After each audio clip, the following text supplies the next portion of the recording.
is Rowena Hennigan, and welcome to this presentation for the Remote Work Summit on eliminating barriers during emergency remote work in COVID-19. You can find out more about me on rowremote.com or by Googling Rowena Hennigan, and you'll also find me on LinkedIn. I'm doing this presentation today, moving into week 5 of lockdown in Spain. I'm originally from the west of Ireland, and I've been following the impact of the pandemic there and in lots of countries around the world. But I'm joining you from Zaragoza in Spain, where we're in week 5 of lockdown. So we're further along the process than many countries are. And I very much appreciate all the different stages the different countries are at, and different organizations, even in terms of how they are dealing with this crisis.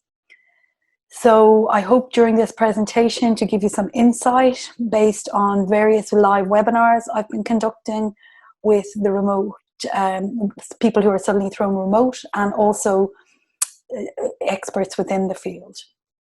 So let's move on. So over the last few weeks, I've been delivering lots of live webinars and doing Q&As at the end of that. And I've been gathering and noting the different comments and concerns of various workers and leaders that have been thrown into this situation of emergency remote work. So that's helped me to identify these barriers and also come up with some suggestions and solutions to help with eliminating them barriers and also anticipating them as we move on. Here are some different sample quotes and snippets I gathered during the weeks. People in shock, people who have never worked from home, they don't even know where to start. They don't know where life starts and ends and work starts and ends. People who are experienced remote workers, and it's something that they've never experienced before, this current situation.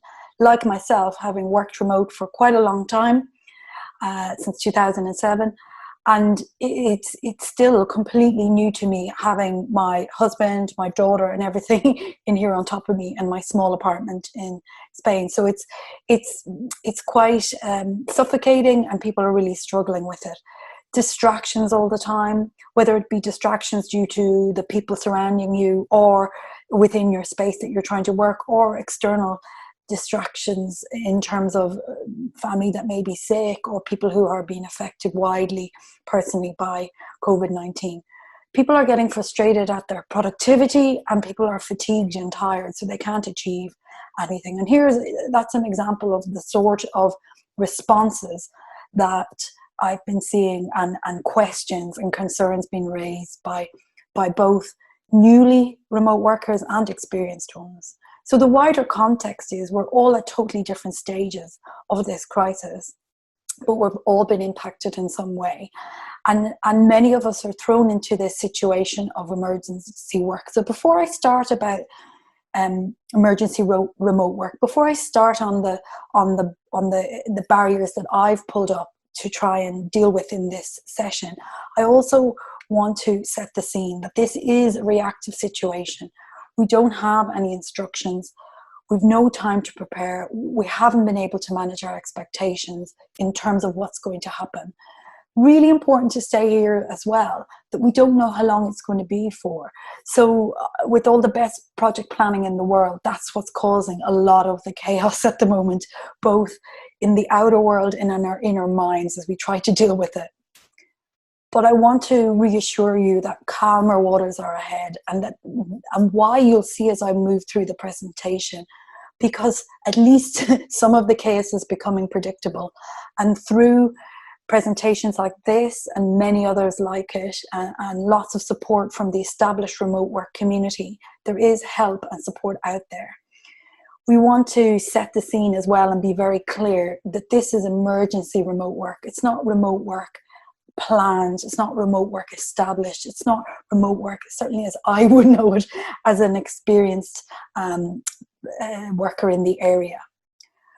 So these next barriers that I'm going to go through, and I've grouped them into 4, I want you to consider not just eliminating them, but also possibly anticipating and preparing for them. But also a realistic note, there will be more. There will be more potentially for some or all of us, because this situation is so unpredictable. A simple thing like a broken shower head, which happened to us here in Zaragoza, threw us into chaos the other day when we couldn't use our shower and we had no way of accessing a replacement easily. So simple things can upset the work-life balance, particularly when work and life are so entangled. So one of the things I want to encourage you to do is expect nothing but unpredictability and try and embrace that chaos. So let's start with the first barrier. We're all in shock. And there's different levels of that shock, but certainly as we move through emergency remote work and being thrown into working from home, a lot of us feel that we're in shock and in a crisis situation. So my first piece of advice is to adjust your expectations. That for me sums up what it can feel like, and I think we often have to go through that frustration and getting that expression out there as a start to move on. We need to emotionally adjust and then, as I said, reset those expectations, because those expectations are what are adding to our shock and frustration in terms of the situation.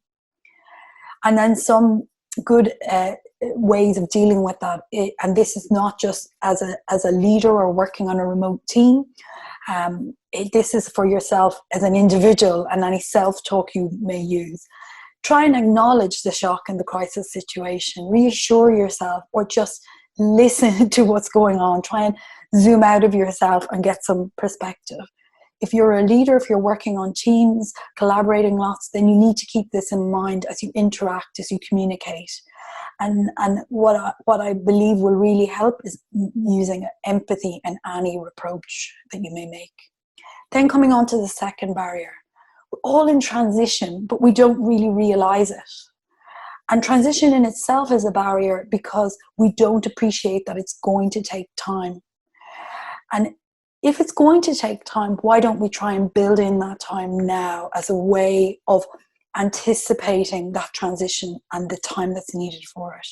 So change is challenging to start with. It's not easy. And we need to take that one stage at a time and try and break it down. So it's really good to try and acknowledge as a team or even as an individual where you are in that change process, and even just name it as at the first part, getting, totally in shock and crisis, or moving through, maybe growing accustomed, finding some rhythm, whatever it may be.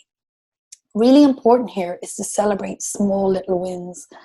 And interesting, we can't do that. We're not able to do that if we haven't stopped to acknowledge where we are in the change process and maybe document or realize those small wins. So if we get through the crisis stage and we haven't reflected on it, the shock stage, and if we're starting to grow accustomed and getting a rhythm, getting a routine in place, we need to say to ourselves, and as a team, as an organization, wow, we're doing well. And there's some great examples coming through from industry of leaders who are doing weekly checkpoints, maybe on a Monday or a Friday. Maybe it's a simple recorded message, or it's a call where they're acknowledging the process that their teams are moving through, celebrating, or saying well done for what has been achieved in such trying times, and trying to move it along a process and doing that verbally from a leadership position. So that's interesting. And on an individual perspective, or from an individual perspective as well, we can do that. To do that, though, we need to schedule time to reflect. It's so much about how we structure and manage our time, either alone and with our team, and building in that time to reflect. I have a notebook here beside me, which I often use to reflect. We need to use clear and honest communications where we can. And it's okay at the moment, given the situation, to say, and I've heard this being said, I don't have all the answers, and I will come back to you when I do. So that is one of the things that helps to reassure people, rather than raising expectations and not delivering. So that clear, honest communication is quite important, both with yourself personally in your self-talk and with your teams. And I cannot but overemphasize the need for reflection. Whatever works for you. People sometimes see the picture of a notebook they don't like. It may be reflection for you. It's finding a buddy that you discuss things with or download, whether that's within your home environment or wherever it is, or you just record something, or you draw some pictures, or when you're doing an exercise session, you do a little reflective thought process about work that week.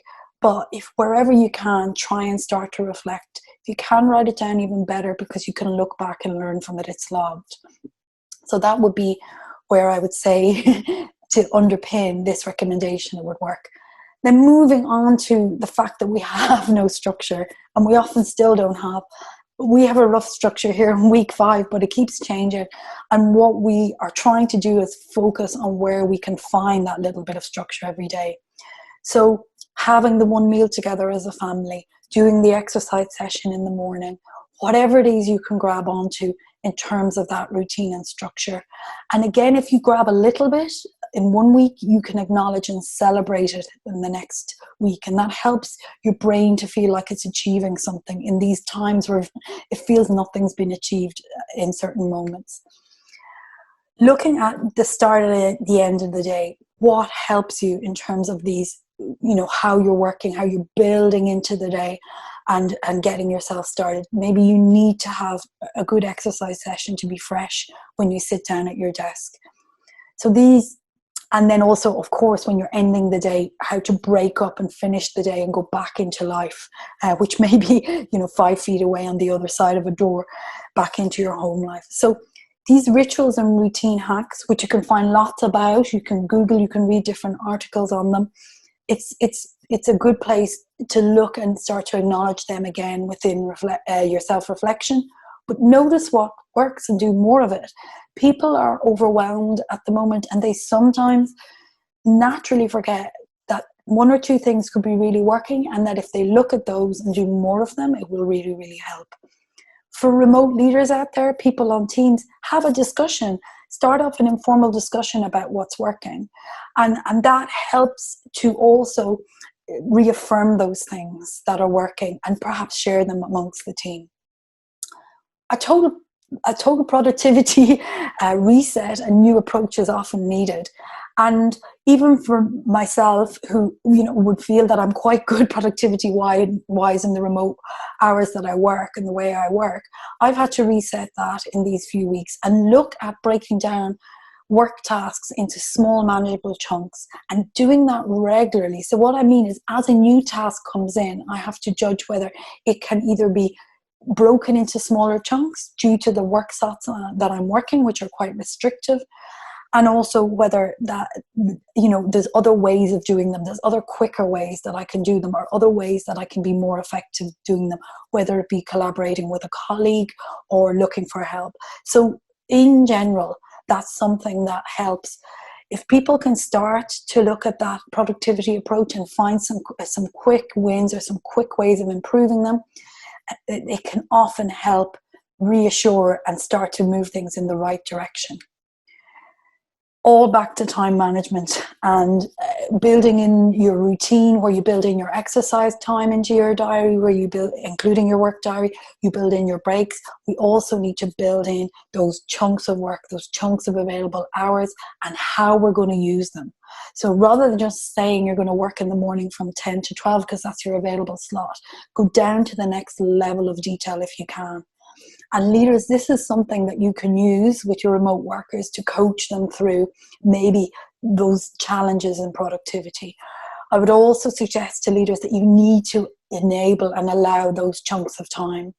And if you want visibility on them, just suggest to the team that they plot them into the shared calendars, because some people may say, I need more time where I'm just left alone and I'm not interrupted. So again, enable that time management and structure within your teams where you can. And again, this is something that, with the open communication and the fact that we are in a really emergency situation, hopefully you can start that type of discussion within this period, and therefore start to be agile and react in a really productive way. Distractions. So yeah, children running in the back of recordings, live sessions, whatever. We've seen it all on the internet. We've seen it being shared, and there's a new accepted level of professionalism in relation to this. But what I wanted to say here is what I found useful, and what people seem to, again, in the panic mode, in the shock and crisis mode, not realize, but they start to get a little bit better as time goes on, is noticing the difference between internal and external distractions, and then managing what you can. So again, using your reflection, and at the end of the day, rather than focusing on the big, something really bad that's maybe been a distraction, make a note of the different ones, if there's been many, and I'm sure there's been for a lot of you watching and listening, but try and break them down into internal and external so that you can start to deal with them, control what you can. When you list them, there's going to be things, and even by listing them and writing them down and reflecting on them, you can accept them in some level, and that often helps to move on in terms of what you can and can't control. And rather than getting overwhelmed, you can make improvements in the areas you can control. For example, for me, simply to, and I won't be the only person who's done this, I've got a sign system on the door of my makeshift home office at the moment, which has a red and green card sign on it that my daughter made, which allows her to come in and not come in, hopefully, when I'm doing live sessions like this one. So that, implementing that in our household was just a little bit of controlling what you can.